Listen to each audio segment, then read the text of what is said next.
BNP সমর্থক ও রাজনৈতিক দলগুলোর ৬ দফা দাবি। কারফিউ প্রত্যাহার করে সেনাবাহিনীকে ব্যারাকে ফিরিয়ে নেওয়া সহ ৬ দফা দাবি জানিয়েছে বিএনপি সমর্থক রাজনৈতিক দল ও জোট।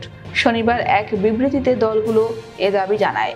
দাবিগুলো হলো: ১. নিরাপত্তা দেওয়ার অজুহাতে বৈষম্য বিরোধী ছাত্র আন্দোলনের নেতাদের জোর করে তুলে নেওয়া বন্ধ করতে হবে।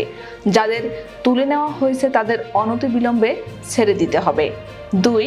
ছাত্র জনতা ও বিরোধী দলের নেতাকর্মী সহ সবার ওপর হওয়া হামলা, মিথ্যা মামলায় গ্রেফতার ও হয়রানি বন্ধ করতে হবে। গ্রেফতার ও গুম করাদের মুক্তি দিতে হবে এবং সব মামলা প্রত্যাহার করতে হবে। ৩.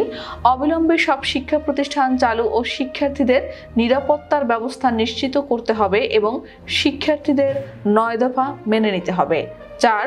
কারফিউ প্রত্যাহার, বিজিবি ও সেনাবাহিনীকে ব্যারাকে ফিরিয়ে নিতে হবে। ৫. ইন্টারনেট ব্যবস্থা পুরোপুরি চালু করতে হবে।